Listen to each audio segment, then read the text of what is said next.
Hi everybody, today I want to show you something about the HiFiMan Mini Shangri-La. It is actually an electrostatic headphone, so it is not a normal dynamic driver headphone, it is not a planar magnetic headphone. So this means this headphone here actually requires a special amplifier. So it actually requires an energizer that has at least a bias voltage of 550 volts to 650 volts for it to even run probably. For this reason, HiFiMan did offer also this one here. It is the Mini Shangri-La energizer that you can either buy separately or in a bundle. So the price of this is actually for the amplifier here is 1,500 bucks if you buy it separately, and the headphone costs around 1,200 euros currently. If you buy it as a bundle, it's a little bit cheaper. So you get it for 2,300 euros with the energizer and the headphones. So if you don't already have an energizer, I would strongly suggest you give a look at the little bundle price so you can get it a little bit cheaper. Just a little disclaimer before we start now. HiFiMan did send the Mini Shangri-La and the energizer to me for review purposes. They didn't say anything what I can or cannot say, nothing at all actually, other that I tell you my own honest opinion about it. And that's what I always do on my channel. I do not accept any money from the companies that send me the products. So with this out of the way, I would say let's get right into it and start unboxing these. So here we are with the package of the HiFiMan Mini Shangri-La electrostatic headphone. The package itself is, as usual, not very spectacular. It is a little bit bigger though than, for example, the HiFiMan Area. So here you see a little bit of specifications like the frequency response and the bias voltage and also the weight of it. So excluding the cable. All right. And so at the back side you have a little bit more of information. So about the headband, the nanometer thickness diaphragm, the superb and comfortable ear pads, and the classic electrostatic performance. So that's it pretty much. I would say let's open it up right now. Right. Here we go. All right, here are the headphones. They're nicely packaged, quite securely. Let's get them out now. All right, they are very light and they have a nice green shimmer to it. Like the driver has a nice green shimmer to it. The ear pads are quite standard, the same as the Area, at least I feel like it. They have a little bit of cup swivel, but not that much, so it's quite the same than the Edition XS actually. Because also they have the same headband and the height adjustment is also the same. It doesn't have that much clamp force. Here is the non-detachable cable. So it is a bit braided. It has a little bit of a nylon material, and here's the power plug. So for electrostatic headphones you have a kind of different plug that also does not work on normal amplifiers. So it prevents you actually putting that headphone in an amplifier that is not suited for it. So they use a different kind of really different plug for it. So it's a little bit tangled. It was a bit too tightly packaged, apparently, the cable. But we'll see if later on this resolves itself and it's a little bit straightened up. All right, so there seems to be nothing more. All right, so that's the headphones itself. All right, let's come now to the electrostatic headphone amplifier of the Mini Shangri-La. So that's the one you can get in a bundle if you want to, because this headphone of course cannot be driven with normal amplifiers, so it really needs a higher bias voltage to actually run. Therefore HiFiMan did produce this one here. It looks kind of the same than the EF400, and here you see some specifications. So the amplifier itself weighs quite a bit with over 5.8 kilograms, so it's not that light. Yeah, I would say let's open it right away now. All right, here it is.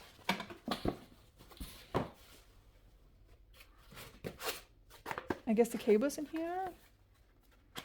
Yes, it is. So that's just a standard power cable.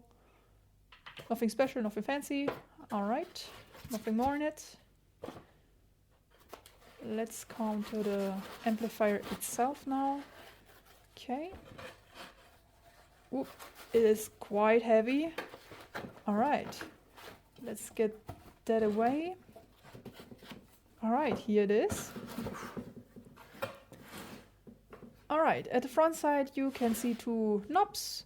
One is, the left knob is for SCA and balanced output changing, and the right knob is the volume control. The knob is quite clicky, and you have two connectors, so you can actually plug in two electrostatics headphones at the same time. So down here you have some rubberized feet. At the back side you have the connections from RCA and balanced, and also a voltage selector, so in case you need to change it, and a little knob for turning it on and off. It's a bit sad that it's not in front, but it's fine. All right, so yeah, that's it pretty much. All right, so having unboxed these and been testing them for a while, what can I say about them? Let's come first to the build and comfort. Generally speaking, this headphone here is a very light headphone, so if you just touch it, it's nearly not weighing anything, so it's about 320 grams of weight.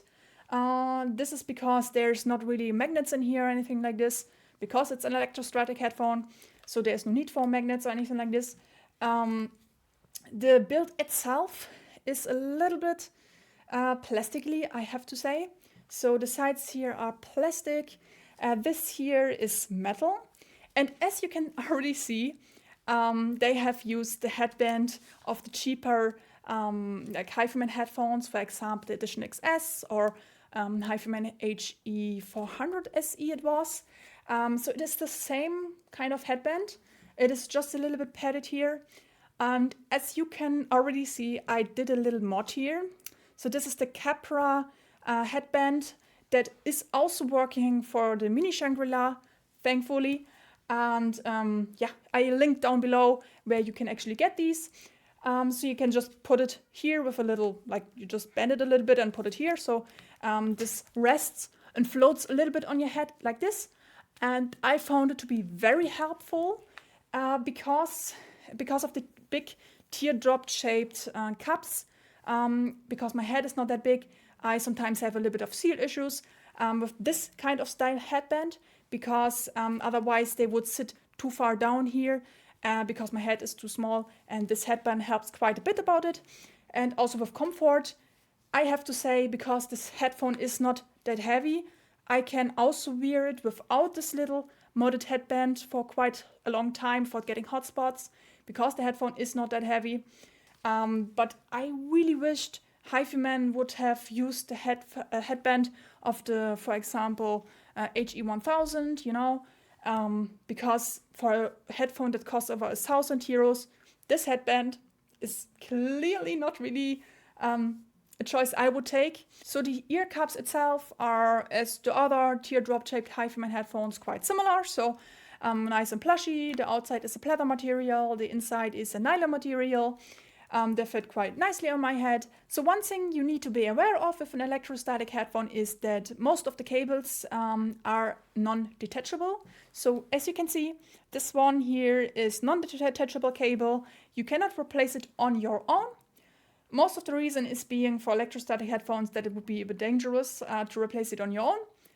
But there's producers like Stax, for example. I think it was the L700 MK2 that has a replaceable cable for an electrostatic headphone. So yeah, I just wish they would have gone this route as well, to redesign the ports here so it's not as dangerous to touch them if you replace it on your own. But a lot of electrostatic headphones actually do not have a replaceable cable, so I will not say that it's really a worst case scenario here or anything like this. The cable itself is fine. It is a nylon braided cable that has not much memory to it, so it was fine using. Just in the beginning, when you unpack it, you just need to straighten it up a little bit because it was quite tightly put there. But after a while, it was fine. It's not tangly or anything like this, so it was quite usable and has a nice length to it. So generally speaking, I think build quality wise, it is just an okay. It just gets an okay from me. I mean, for a headphone that costs over $1,000, I just wish they would have used a different headband style. I mean, the one that Aria, for example, use, and this one just costs currently around 500 to 600 bucks. I don't see a reason why they couldn't have used this headband for this headphone. But I do think that most of the cost actually went here into the driver itself, because I will soon tell you why I think that and why I still think that this headphone is a great headphone. But first, let's come actually to the amplifier that you can also get as a bundle here. So the amplifier that comes with it looks quite a bit like the EF400 amplifier that HiFiMan also offers. I will not carry this here because it is quite heavy. It weighs around 5.8 kilograms, so nearly 6 kilograms, and it's not something you want to hold up here. I'm sorry. This amplifier just has two knobs. So one is for changing between RCR and balanced output, and one is for the volume control. At the back side, you have the power input, the voltage selector, the balanced in, XLR ports, and the RCR in ports. I mostly used it via XLR. The volume knob itself on front is quite clicky. It has 20 volume steps. So I mostly used this headphone here on the volume step 4 and 5. So there was quite a lot of headroom to go louder, but I really didn't need it. It was loud enough already at the 4 to 5 point step. This amplifier does suck around 80 watts. So be aware that this device also gets quite warm. It is not getting hot, so nothing that I need to be worried about something melting. But I wouldn't want to put something on top or down on it, so it can still breathe. The device itself is silent, so when I turned it on, it didn't make any noise, so no annoying hum or something that some amplifiers do have. There was nothing. Also, when putting the headphones on, there was not really much of a noise floor. It was quite silent. So I didn't have any trouble whatsoever. But there is one thing you need to be maybe aware of, at least with my device I had it, that when you turn it on, and the first 20 to 30 hours, it was a little bit of smelly. Like when the electronics in there got warm, they had a little bit of a smell to it. Sometimes amplifiers do have that. This new amplifier smell, some people call. That was also the case here. So if you're somebody who likes that, great. If you're somebody who hates that, I would suggest you turn this amplifier on and just open a window or put it somewhere to run where you're not at, and you can frequently exchange the air. So after 20 to 30 hours, more or less, it slowly got less and less and less. And right now I don't really smell it much anymore. So this is just really in the beginning when you power it on and it still heats up. It really does smell sometimes a little bit, but it got reduced quite a bit after a while. So I'm confident that now if I use it a little bit more, it will fully lose its smell of new electronics. So nothing much to worry about here, but to be aware of if you're sensitive to this, that you maybe put it on a different room where you're not at and wait out the times. So since the amplifier here is really just an amplifier and doesn't have a DAC inside of it, you will probably need a DAC to use the headphones. So this is an extra cost you need to be aware of, that you still need a DAC. So I used 3 different devices to test out this headphone. First it was the Burson Playmate 3. Afterwards I did test the HiFiMan V2 and also later the Burson Conductor GT4 Max. All of these devices worked good except the HiFiMan V2. There was a slight issue with this DAC actually.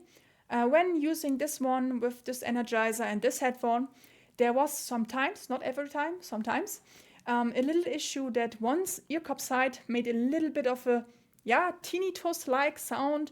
It was subtle, but still quite annoying in the long run. So I didn't really get that removed at all. It just happens randomly sometimes. But when I tested this headphone with the other, for example, Burson Playmate 3 or Burson Conductor GT4 Max, this issue was not present. Even after continuously testing it with these, I didn't encounter that issue. So it seems to be very specific to this one HiFiMan V2. I think this headphone is very sensitive to noise, so be aware of it. If you have encountered this issue, it may very well be the headphone having a problem. It may very well be the deck not matching very good with this headphone. Sadly, I don't have any more decks I could test this with, but with the Burson Playmate 3 and the Burson Conductor GT4 Max, it was fine. But I still wanted to tell you that I run into this issue, so you are aware of it. So let's come to the best part now, the sound itself. How did it sound to me? So I think this headphone is a very detail-oriented sound. It is mostly neutral. It is very fast sounding, so therefore a little bit dry sounding with less decay to the music notes, and also is not blending music notes into each other.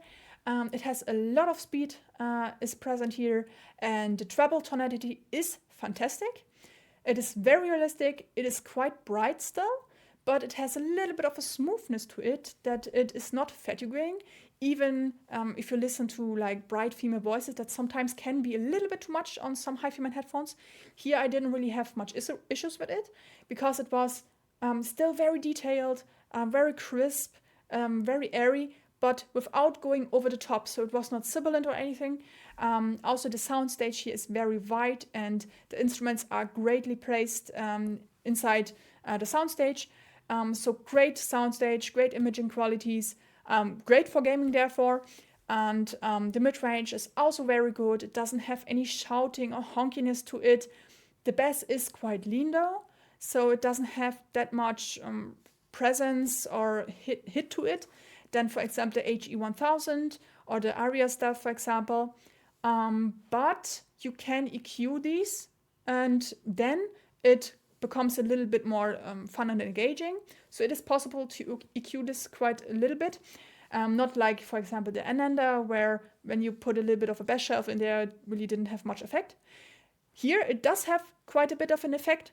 You will not get a very bassy headphone because you used EQ on it, but it will still deliver then a quite nice and engaging and fun sounding sound signature that is very detailed. So I really like this headphone with a little bit of bass shelf in it. I do think this headphone is a little bit of a step above the HE1000. So the HE1000 is this headphone here. This one was already quite engaging and fun to me. And in difference between the Aria Stealth, Aria Organic, and then HE1000 here Stealth, there was slight differences between all the three headphones. If I compare this now to the Mini Shangri-La, I do think the change is a little bit bigger than, for example, going from Aria Stealth to Aria Organic and then from Aria Organic to the HE1000 Stealth. I do think the step here is a little bit bigger. I do think this headphone here is tonality-wise and in general performance-wise better to my ears than, for example, the HE1000 Stealth. But yeah, you need to be aware that this headphone is a bit more expensive in regards that you need a special amplifier with it. If you're somebody who's just starting out and doesn't really have an amp yet, then it could be a great choice to go this route here, the electrostatic route, because then you don't have to buy an amplifier separately like another one. You can already go for an electrostatic amplifier.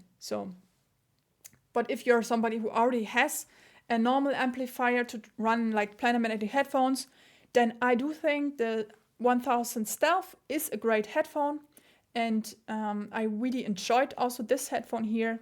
But I do think this one here is a little bit of a step up, not in regards to build quality or aesthetics, but sound-wise, I do think it is a little bit of a bigger step up in comparison. Just because this is just my own honest opinion, my own ears, I actually prepared a little bit of a sound test, so you can actually listen to it. I recorded the sound of the headphones with binaural microphones from Soundman, you can see here. And yeah, so you can actually listen to it and maybe even hear a little bit of differences between these. The only thing I ask you, please, is to wear headphones so you can actually hear a little bit better of the different changes in how the sound is presented also and how it actually sounds, because it's more easily to spot with headphones on. Therefore, I would say let's get right into it and start the sound test.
Told your friend you're not okay, and tell me what's wrong and why you never said you felt that way.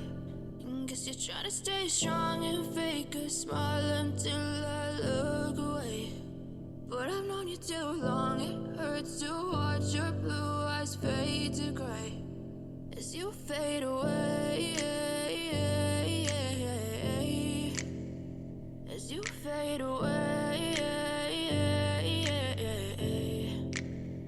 Yeah, I'm about to fade away, cause every time I wake up I feel like it's Monday. Something's going wrong with all the chemicals up in my brain. All of a sudden I don't look at anything the same way. Gotta build up of my thoughts sitting in an ashtray. I'm sorry that I'm so inconvenient, okay. Just let me be me and I'll stay out of your way. I can see the way you look at me, I'm such a disgrace. I never really asked to be brought into this place. You wanna love me? Well then baby I have a taste. All the highs and the lows, no you'll never be the same. I don't really wanna hurt you but I can't control the pain. If you're sticking by my side maybe we could be okay. Okay, maybe you could be the change I need today. I promise that I've never felt this way. I really hope that you will choose to stay through all the pain. I know you told your friend you're not okay, and tell me what's wrong and why you never said you felt that way. And guess you're trying to stay strong and fake a smile until I look away. But I've known you too long, it hurts to watch your blue eyes fade to gray as you fade away, as you fade away.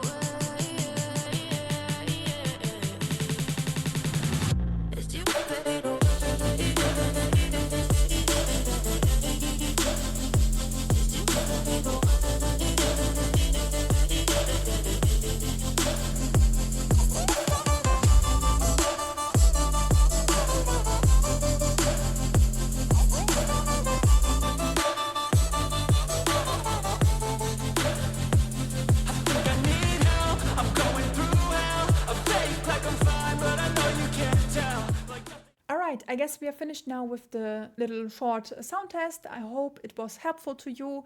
Let me know in the comments down below how you found it and which headphone you actually preferred. And I guess we are finished now with the short review. I hope you've liked it. And if you did, please consider hitting the like and subscribe button to support me a bit. And I hope to see you again next time. Ciao, ciao!